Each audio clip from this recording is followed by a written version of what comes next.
The Phoenix Theatre and Arts Company's audio drama series presents Frances Hodgson Burdett's The Secret Garden in 5 parts, adapted and directed by Jenna Isabella. For past episodes, upcoming events, and other information, make sure to visit our website at phoenixtheatreartsco.com. That's theater with an R-E. Without further ado, we give you The Secret Garden, Part 5.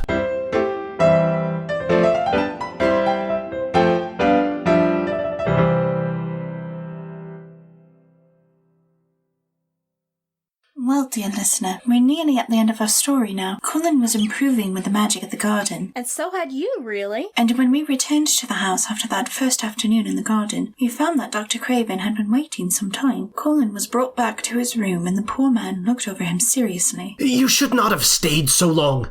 You must not overexert yourself. I am not tired at all. It has made me well. Tomorrow I am going out in the morning, as well as in the afternoon. I'm not sure that I can allow it.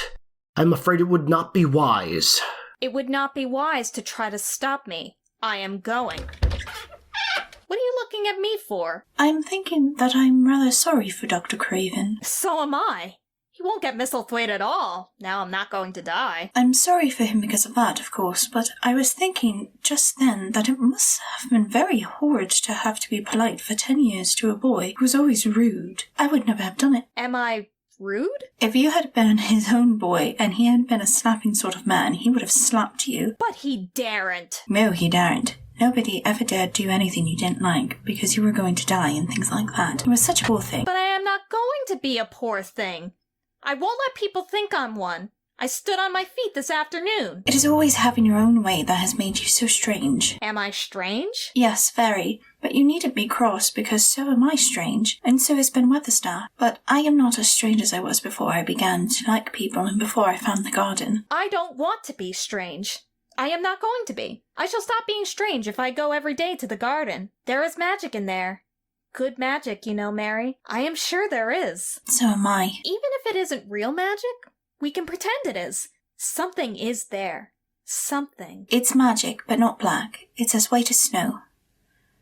We always called it magic, and indeed it seemed like it in the months that followed. The wonderful months, the radiant months, the amazing ones. Oh, the things which happened in that garden. Of course, there must be lots of magic in the world, but people don't know what it is like or how to make it. Perhaps the beginning is just to say nice things are going to happen until you make them happen. I am going to try an experiment. And so the next morning, when we went to the secret garden, he sent at once for Ben Weatherstaff. Ben came as quickly as he could and found the young master standing on his feet under a tree and looking very grand, but also very beautifully smiling. Good morning, Ben Weatherstaff. I want you and Dickon and Miss Mary to stand in a row and listen to me, because I am going to tell you something very important. Aye, aye, sir. I am going to try a scientific experiment. When I grow up, I am going to make great scientific discoveries, and I'm going to begin now with this experiment. Aye, aye, sir. The great scientific discoveries I am going to make will be about magic. Magic is a great thing, and scarcely anyone knows anything about it, except a few people in old books, and Mary a little, because she was born in India, where there are fakirs. I believe Dickon knows some magic, but perhaps he doesn't know he knows it. He charms animals and people. When Mary found this garden, it looked quite dead. Then something began pushing things up out of the soil and making things out of nothing. One day, things weren't there. And another, they were. I had never watched things before, and it made me feel very curious. Scientific people are always curious, and I am going to be scientific. I keep saying to myself, what is it? What is it? It's something. It can't be nothing. I don't know its name. So I call it magic. The magic in this garden has made me stand up and know I am going to live to be a man. I am going to make the scientific experiment of trying to get some and put it in myself and make it push and draw me and make me strong. I don't know how to do it, but I think that if you keep thinking about it and calling it, perhaps it will come. If you keep doing it every day, as regularly as soldiers go through drill, we shall see what will happen and find out if the experiment succeeds. You learn things by saying them over and over and thinking about them until they stay in your mind forever. And I think it will be the same with magic. If you keep calling it to come to you and help you, it will get to be part of you, and it will stay and do things. I once heard an officer in India tell my mother that there were fakirs who said words over and over thousands of times. Do you think the experiment will work? That I do. It'll work the same as the seeds do when the sun shines on them. It'll work for sure. Shall we begin it now? It will be like sitting in a sort of temple. I'm rather tired and I want to sit down. You mustn't begin by saying you are tired. You might spoil the magic. That's true. I must only think of the magic. The creatures have come. They want to help us. Now we will begin. Shall we sway backward and forward, Mary, as if we were dervishes? I cannot do no swaying backward and forward. I've got the rheumatics. The magic will take them away. But we won't sway until it has done it. We will only chant. The sun is shining, the sun is shining. That is the magic. The flowers are growing, the roots are stirring. That is the magic. Being alive is the magic. Being strong is the magic. The magic is in me. The magic is in me. It is in me. It is in me. It's in every one of us. It's in Ben Weatherstaff's back. Magic. Magic. Come and help. Now I am going to walk around the garden. The magic is in me. The magic is making me strong. I can feel it. I can feel it! It seemed very certain that something was upholding and uplifting him. He sat on the seats in the alcoves, and once or twice he sat down on the grass, and several times he paused in the path and leaned on Dickon. But he would not give up until he had gone all around the garden. When he returned to the canopy tree, his cheeks were flushed, and he looked triumphant. I did it! The magic worked! That is my first scientific discovery! What will Dr. Craven say? He won't say anything, because he will not be told. This is to be the biggest secret of all. No one is to know anything about it, until I have grown so strong that I can walk and run like any other boy. I shall come here every day in my chair, and I shall be taken back in it. Won't have people whispering and asking questions. I won't let my father hear about it, until the experiment has quite succeeded. Then sometime when he comes back to Misselthwaite, I shall just walk into his study and say, "Here I am! I am like any other boy. I am quite well, and I shall live to be a man. It has been done by a scientific experiment." He will think he is in a dream. He won't believe his eyes. He'll be obliged to believe them.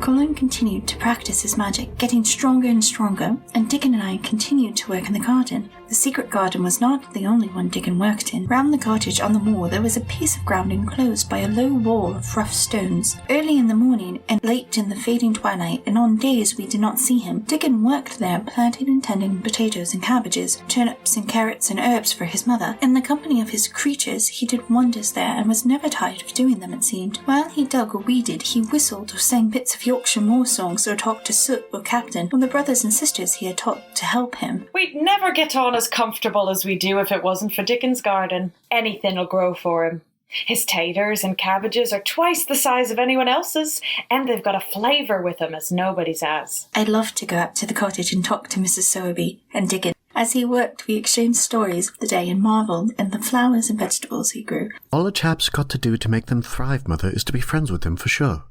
They're just like the creatures. If they're thirsty, give them drink, and if they're hungry, give them a bit of food. They want to live same as we do. If they died, I should feel as if I'd been a bad lad and somehow treated them heartless. It was in these twilight hours that Mrs. Sowerby heard of all that had happened at Misselthwaite Manor. At first she was only told that Mr. Cullen had taken a fancy to going out into the grounds with Miss Mary, and that it was doing him good. And one beautiful still evening Dickon told the whole story of the secret garden, with all the thrilling details of the buried key and the robin and the grey haze, which had seemed like deadness, and the secret Mistress Mary had planned never to reveal, the coming of Dickon and how it had been told to him, the doubt of Mr. Cullen, and the final drama of his introduction to the hidden domain, combined with the incident of Ben Weatherstaff's angry face peering over the wall, and Mr. Cullen's sudden indignant strength made Mrs. Sowerby's nice-looking face quite change colour several times. My word, it was a good thing that little lass came to the manor. It's been the making of her, and the saving of him. standing on his feet, and we all thinking he was a poor half-witted lad with not a straight bone in him. What do they make of it at the manor? Him being so well and cheerful and never complaining? They don't know what to make of it. Every day that comes around, his face looks different. It's filling out and doesn't look so sharp, and the waxy colour is going. But he has to do his bit of complaining. What for, in mercy's name? He does it to keep them from guessing what's happened. If the doctor knew he'd found out he could stand on his feet, he'd likely write and tell Mr. Craven. Mr. Collins saving the secret to tell himself. He's going to practice his magic on his legs every day till his father comes back, and then he's going to march into his room and show him he's as straight as other lads. But he and Miss Mary think it's the best plan to do a bit of groaning and fretting now and then to throw folk off the scent.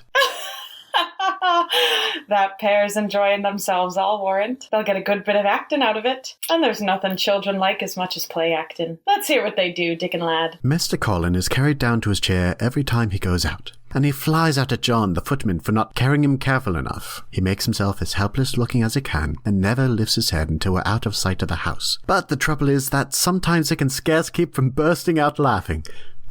When we get safe into the garden, they laugh until they've no breath left to laugh with. Oh, the more they laugh, the better for them. Good, healthy child laughing's better than pills any day of the year. That pair'll plump up for sure. They are plumping up. They're that hungry they don't know how to get enough to eat without making talk. Mr. Collins says if he keeps sending for more food, they won't believe he's an invalid at all. I'll tell thee what, lad, I've thought of a way to help them. When you go to them in the mornings, you shall take a pail of good new milk, and I'll bake them a crusty cottage loaf, or some buns with currants in them, same as you children like. Nothing so good as fresh milk and bread. Then they could take off the edge of their hunger while they were in their garden, and the fine foods they get indoors, and polish off the corners.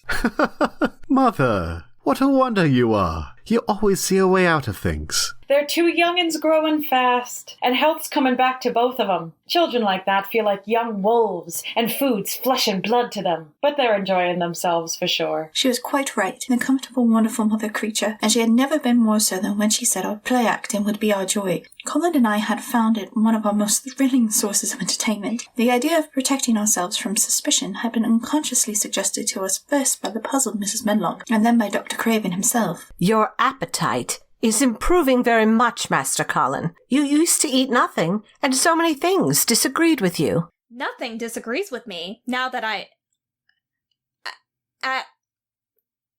least things don't so often disagree with me.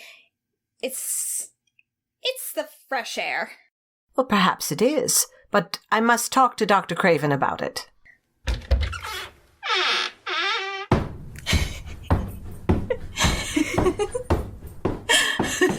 How she stared at you, as if she thought there must be something to find out. I won't have her finding out things. No one must begin to find out yet. Mary, quick, someone's coming. Good morning, Uncle. You stay out in the garden a great deal. Where do you go? I will not let anyone know where I go. I go to a place I like. Everyone has orders to keep out of the way. I won't be watched and stared at. You know that. You seem to be out all day, but I do not think it has done you harm. I do not think so. The nurse says that you eat much more than you ever have done before. Perhaps it is an unnatural appetite. I do not think so, as your food seems to agree with you. You are gaining flesh rapidly, and your color is better. Perhaps I am bloated and feverish. People who are not going to live are often different. Let me see. You are not feverish, and such flesh as you have gained is healthy. If you can keep this up, my boy, we need not talk of dying. Your father will be happy to hear of this remarkable improvement. I won't have him told. It will only disappoint him if I get worse again, and I may get worse this very night. I might have a raging fever. I feel as if I might be beginning to have one now. I won't have letters written to my father. I won't. You are making me angry, and you know that is bad for me. I feel hot already. I hate being written about and being talked over as much as I hate being stared at. Hush, my boy. Nothing shall be written without your permission. You are too sensitive about these things. You must not undo the good which has been done. Ah, Mrs. Medlock, a moment. The boy is extraordinarily better. His advance seems almost abnormal, but of course he is doing now of his own free will what we could not make him do before. Still, he excites himself very easily, and nothing must be said to irritate him. Colin and I continued our play acting and tried to resist eating all the delicious food that was served to us at mealtimes, but we were so hungry. The next day, when Dickon greeted us with fresh cream and currant buns made by Mrs. Sowerby, we could scarcely control ourselves. Magic is in your mother, just as it is in you, Dickon. It makes her think of ways to do things. Nice things. She is a magic person. Tell her we are grateful, Dickon. Extremely grateful. Tell her she has been most bounteous, and our gratitude is extreme. Every beautiful morning the magic was worked by the mystic circle under the plum tree, which provided a canopy of thickening green leaves after its brief blossom time was ended. After the ceremony, Colin always took his walking exercise, and throughout the day he exercised his newly found power at intervals. Each day he grew stronger and could walk more steadily and cover more ground, and each day his belief in the magic grew stronger, as well it might. He tried one experiment after another as he felt himself gaining strength, and with the magic in the garden and the delightful delicacies of Mrs. Sowerby's oven, we continued to grow in health. We even sent her money to pay for the extra resources. Mrs. Medlock and Dr. Craven were utterly mystified that we seemed to be growing, but eating very little that came out of the Misselthwaite kitchens. They are eating next to nothing. They'll die of starvation if they can't be persuaded to take some nourishment. And yet see how they look. I'm mothered to death with them. They're a pair of young Satans, bursting their jackets one day and the next turning up their noses at the best meals cook can tempt them with. Not a mouthful of that lovely young fowl and bread sauce did they set a fork into yesterday, and the poor woman fair invented a pudding for them, and back it sent. She almost cried. She's afraid she'll be blamed if they starve themselves into their graves. Dr. Craven came and examined Colin carefully. He had been called to London on business and had not seen the boy for nearly 2 weeks. When young things begin to gain health, they gain it rapidly. The waxen tinge had left Colin's skin and a warm rose showed through it. His beautiful eyes were clear and the hollows under them and in his cheeks and temples had filled out. His once dark, heavy locks had begun to look as if they sprang healthily from his forehead and were soft and warm with life. His lips were fuller and of a normal colour. In fact, as an imitation of a boy who was a confirmed invalid, he was a disgraceful sight. Dr. Craven held his chin in his hand and thought him over. I am sorry to hear that you do not eat anything. That will not do. You will lose all you have gained, and you have gained amazingly. You ate so well a short time ago. I told you it was an unnatural appetite. What is the matter? It was something between a sneeze and a cough, and it got caught in my throat. Well then, I'll see you tomorrow.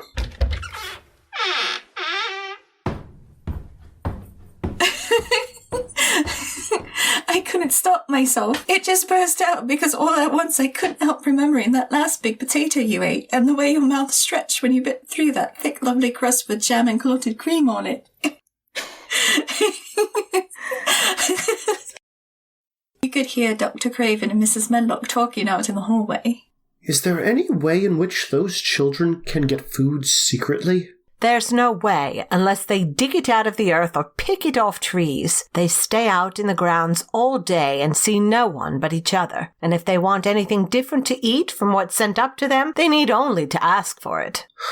Well, so long as going without food agrees with them, we need not disturb ourselves. The boy is a new creature. So is the girl. She's begun to be downright pretty since she's filled out and lost her ugly little sour look. Her hair's grown thick and healthy looking, and she's got a bright colour. The glummest, ill-natured little thing she used to be, and now her and Master Colin laugh together like a pair of crazy young ones. Perhaps they're growing fat on that.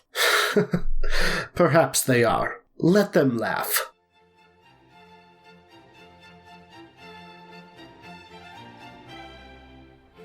and the secret garden bloomed and bloomed, and every morning revealed new miracles. In the robin's nest there were eggs, and the robin's mate sat upon them, keeping them warm with her feathery little breast and careful wings. But even on wet days it could not be said that Colin and I were dull. One morning, when the rain streamed down unceasingly and Colin was beginning to feel a little restive, as he was obliged to remain on his sofa because it was not safe to get up and walk about, I had an inspiration. Now that I am a real boy, my legs and arms and all my body are so full of magic that I can't keep them still. They want to be doing things all the time. Do you know that when I waken in the morning, Mary, when it's quite early and the birds are just shouting outside, and everything seems just shouting for joy, even the trees and things we can't really hear, I feel as if I must jump out of bed and shout myself. If I did it, just think what would happen. The nurse would come running, and Mrs. Medlock would come running, and they would be sure you had gone crazy, and they'd send for the doctor. I wish my father would come home. I want to tell him myself. I'm always thinking about it, but we couldn't go on like this much longer. I can't stand lying still and pretending. And besides, I look too different. I wish it wasn't raining today. Colin, do you know how many rooms there are in this house? About 1,000, I suppose. There's about 100 no one ever goes into, and one rainy day I went and looked into ever so many of them. No one ever knew, though Mrs. Medlock nearly found me out. I lost my way when I was coming back, and I stopped at the end of your corridor. That was the second time I heard you crying. 100 rooms no one goes into? Sounds almost like a secret garden. Suppose we go and look at them. Wheel me in my chair and nobody would know we went. That's what I was thinking. No one would dare follow us. There are galleries where you could run. We could do our exercises. There is a little Indian room where there is a cabinet full of ivory elephants. There are all sorts of rooms. Ring the bell. Rainy days lost their terrors that morning. When the footman had wheeled the chair into the picture gallery and left us two together in obedience to orders, Colin and I looked at each other delighted. As soon as I made sure that John was really on his way back to his own quarters below stairs, Colin got out of his chair. I am going to run from one end of the gallery to the other, and then I will jump and do my exercises. And then we shall look at all these portraits. All these must be my relations. They lived a long time ago. That one, holding the parrot, I believe, is one of my great aunts. She looks rather like you, Mary. Not as you look now, but as you looked when you came here. Now you are a great deal plumper and better looking. So are you. I'm glad we came. I never knew I lived in such a big, strange old place. I like it. We will ramble about every rainy day. She'll always be finding new, strange corners and things. When we returned to Colin's room later that afternoon, I noticed something different. I said nothing, but sat and looked fixedly at the picture of my aunt, smiling over the mantel. I could look at it because the curtain that always covered it had been drawn aside. I know what you want me to tell you. I always know when you want me to tell you something. You are wondering why the curtain is drawn back. I am going to keep it like that. Why? Because it doesn't make me angry anymore to see her laughing. I wakened when it was bright moonlight 2 nights ago and felt as if the magic was filling the room and making everything so splendid that I couldn't lie still. I got up and looked out of the window. The room was quite light, and there was a patch of moonlight on the curtain, and somehow that made me go and pull the cord. She looked right down at me as if she were laughing, because she was glad I was standing there. It made me like to look at her. I want to see her laughing like that all the time. I think she must have been a sort of magic person, perhaps. You are so like her now that sometimes I think perhaps you are her ghost made into a boy. If I were her ghost, my father would be fond of me. Do you want him to be fond of you? He used to hate it when he was not fond of me. If he grew fond of me, I think I should tell him about the magic. It might make him more cheerful. And so the next morning, when the weather was fine and fair, we returned to our secret garden. Dickon and Ben met us, and we worked and Colin continued his magic, walking and running in the garden as never he had before, when suddenly he had a revelation. Mary! Dickon! Just look at me! Do you remember that first morning you brought me in here? Just this minute, all at once, I remembered it myself. When I looked at my hand digging with the trowel, and I had to stand up on my feet to see if it was real. And it is real. I'm well. I'm well. Aye, that you are. I'm well. I'm well. I shall live forever and ever and ever. I shall find out thousands and thousands of things. I shall find out about people and creatures and everything that grows, like Dickon, and I shall never stop making magic. I'm well! I'm well! I feel as if I want to shout out something thankful, joyful. Colin was looking across the garden at something attracting his attention, and his expression had become a startled one. Who is coming in here? Who is it? The door in the ivied wall had been pushed gently open, and a woman had entered. With the ivy behind her, the sunlight drifting through the trees and dappling her long blue cloak, and her nice fresh face smiling across the greenery, she was rather like a softly coloured illustration in one of Colin's books. She had wonderful affectionate eyes which seemed to take everything in. All of us, even Ben Weatherstaff and the creatures and every flower that was in bloom. Unexpectedly, as she appeared, not one of us felt that she was an intruder at all. Dickon's eyes lighted like lamps. It's Mother. That's who it is. I knew you wanted to see her, and I told her where the door was hidden. Even when I was ill, I wanted to see you. You and Dickon and the secret garden. I never wanted to see anyone or anything before. Oh, dear lad, you are so like your mother, you made my heart jump. Do you think that will make my father like me? Aye, for sure, dear lad. He must come home. Susan Sorby, look at the lad's legs, will you? It was like drumsticks in stockings 2 months ago. And I heard folk tell as they were bandy and knock-kneed both at the same time. Look at them now. They're going to be fine, strong lad's legs in a bit. Let 'em go on playing and working in the garden and eating hearty and drinking plenty of good sweet milk, and they'll not be a finer pair in Yorkshire, thank God for it. And me too, Mistress Mary. You're grown near as hearty as our Lisbeth Ellen. I'll warrant you like your mother too. Our Martha told me, as Mrs. Medlock heard, she was a pretty woman. You'll be like a blush rose when you grow up, my little lass, bless thee. Do you believe in magic? I do hope you do. That I do, lad. I never noted by that name. But what does the name matter? Dickon has told me all about your magic in the garden, and your pretending in the house. Bless us all, I can see you had a good bit of play acting to do. But you won't have to keep it up much longer. Master Craven'll come home. Do you think he will? Why? I suppose it'd nigh break your heart if he found out before you told him in your own way. You've laid awake nights planning it. I couldn't bear anyone else to tell him. I think about different ways every day. I think now I just want to run into his room. That'd be a fine start for him. I'd like to see his face, lad. I would at that. He must come back, that he must. You are just what I wanted. I wish you were my mother, as well as Dickens's. Oh, dear lad. Your own mother's in this very garden, I do believe. She couldn't keep out of it. Your father must come back to thee. He must.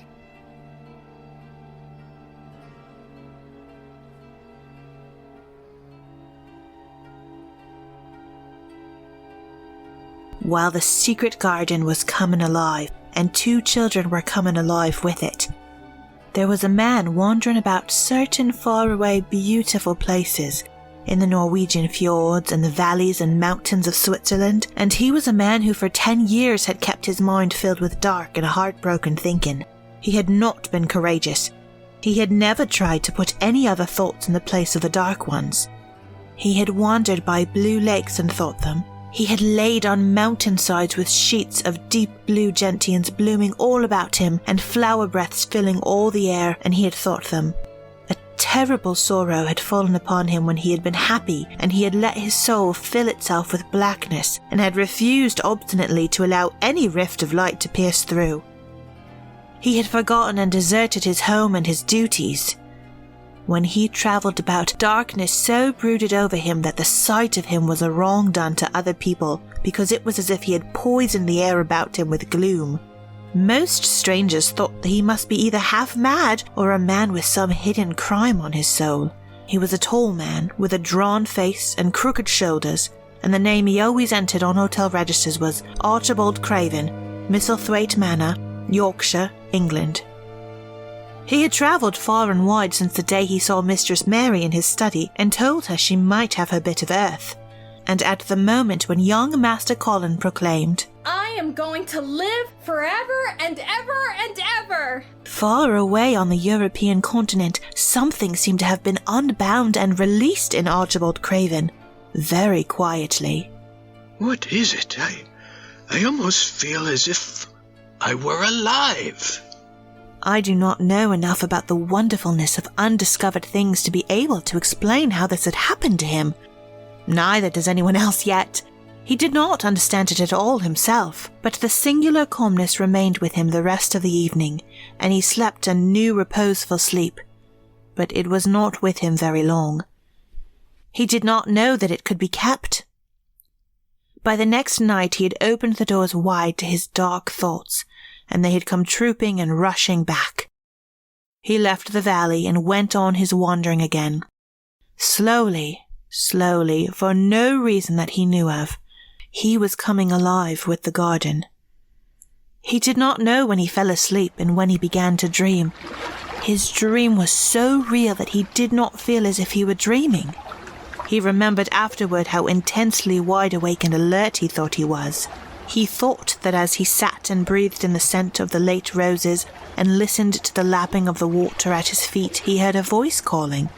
It was sweet and clear and happy and far away. It seemed very far, but he heard it as distinctly as if it had been at his very side. Archie, Archie, Archie, Archie, Archie. Lily! Lily! Lily, where are you? In the garden. In the garden. In the garden.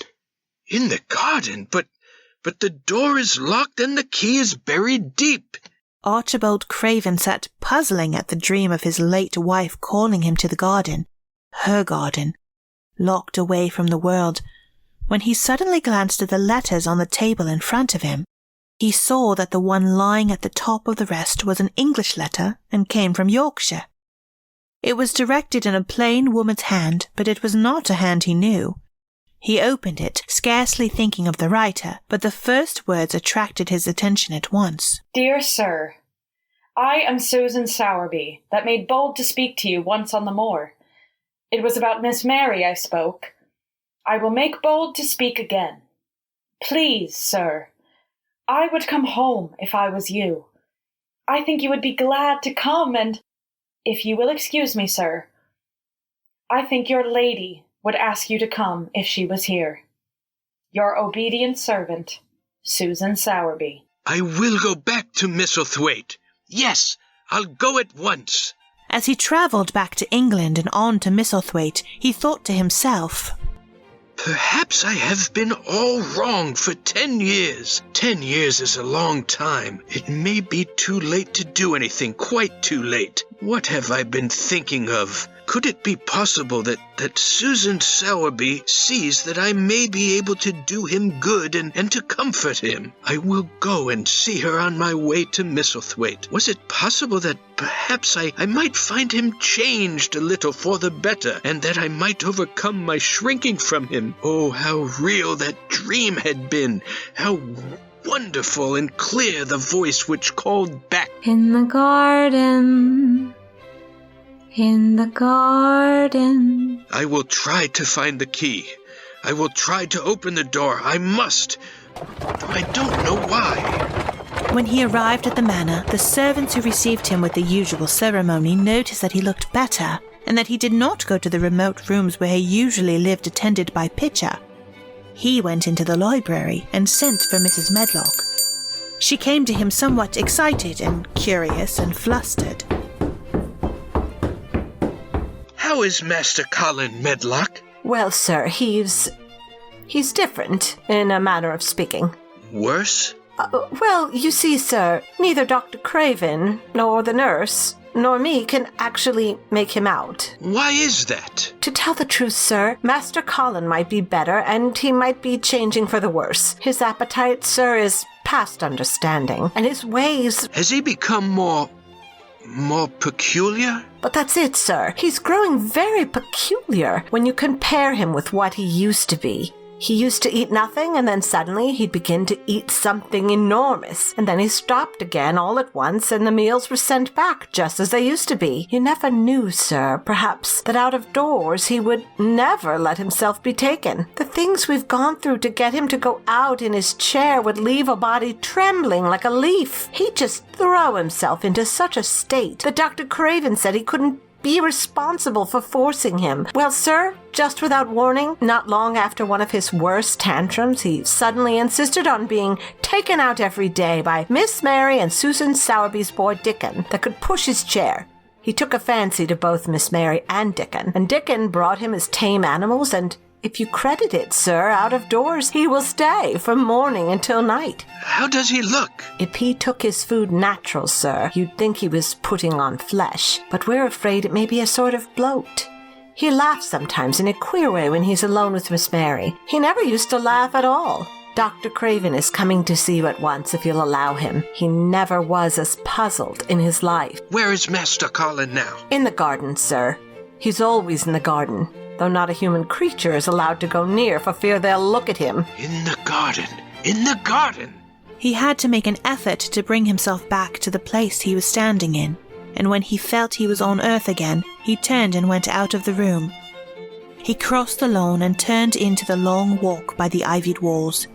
He knew where the door was, even though the ivy hung thick over it, but he did not know exactly where it lay, that buried key. So he stopped and stood still, looking about him, and almost the moment after he had paused, he started and listened, asking himself if he were walking in a dream. Not so fast, Colin. You can't catch me. Over here! What in heaven's name was he dreaming of? What in heaven's name did he hear? Was he losing his reason and thinking that he had heard things which were not for human ears? Was it that the far clear voice had meant? And then the moment came, the uncontrollable moment where the sounds forgot to hush themselves. The feet ran faster and faster. They were nearing the garden door. There was quick, strong, young breathing and a wild outbreak of laughing shouts which could not be contained. And the door in the wall was flung wide open, the sheets of ivy swinging back, and a boy burst through it at full speed, and without seeing the outside had dashed almost into his arms. Mr. Craven had extended them just in time to save him from falling as a result of his unseeing dash against him, and when he held him away to look at him in amazement at his being there, he truly gasped for breath. He was a tall boy, and a handsome one. He was glowing with life, and his running had sent splendid colour leaping to his face. He threw the thick hair back from his forehead and lifted a pair of strange grey eyes full of boyish laughter and rimmed with black lashes like a fringe. It was the eyes that made Mr. Craven gasp for breath. Who? What? Who? This was not what Colin had expected. This was not what he had planned. He had never thought of such a meeting. And yet, to come dashing out, winning a race. Perhaps it was even better. He drew himself up to his very tallest. Mary, who had been running with him and had dashed through the door too, believed that he managed to make himself look taller than he had ever looked before. Inches taller. Father? I'm Colin. You can't believe it. I scarcely can myself. I'm Colin. In the garden! In the garden! Yes. It was the garden that did it. And Mary and Dickon. And the creatures. And the magic. No one knows. We kept it to tell you when you came. I'm well. I can beat Mary in a race. I'm going to be an athlete. Aren't you glad, Father? Aren't you glad? I'm going to live. Forever and ever and ever. Take me into the garden, my boy, and tell me all about it. And so they led him in. The place was a wilderness of autumn gold and purple and violet blue and flaming scarlet, and on every side were sheaves of late lilies standing together. Lilies which were white or white and ruby. He remembered well when the first of them had been planted that just at this season of the year their late glory should reveal themselves. Late roses climbed and hung and clustered. and the sunshine deepening the hue of the yellowing trees made one feel that one stood in an embowered temple of gold. The newcomer stood silent, just as the children had done when they came into its greyness. He looked round and round. I thought it would be dead. Mary thought so at first, but it came alive. Then they sat down under their tree, all but Colin, who wanted to stand while he told the story. It was the strangest thing he had ever heard, Archibald Craven thought, as it was poured forth in headlong boy fashion. Mystery and magic and wild creatures, the weird midnight meeting, the coming of the spring, the odd companionship, the play acting, the great secret so carefully kept. The listener laughed until tears came into his eyes. And sometimes tears came into his eyes when he was not laughing. Now it need not be a secret anymore. I dare say it will frighten them nearly into fits when they see me, but I'm never going to get into that chair again. I shall walk back with you, Father, to the house. Did you see either of them wear the staff? Aye, I did. Both of them? Both of them. Together? Together, Mum. Where was Master Colin? How did he look? What did they say to each other? I didn't hear that, only being on the stepladder looking over the wall. But I'll tell thee this. There's been things going on outside as you house people know not about. And what you'll find out soon. Look there, if you're curious. Look what's coming across the grass. We could hear Mrs. Medlock shriek from the front lawn when she saw you walking with Uncle Archie, Colin. I will never forget that sound, or that day. Martha, I never knew that my father began his journey home at the same time as my epiphany in the garden. Well, Mrs. Medlock and I may have overheard a story or two after he returned. One thing's for sure and certain. Now the garden has come alive. We'll always keep it alive. And we don't have to keep it a secret anymore.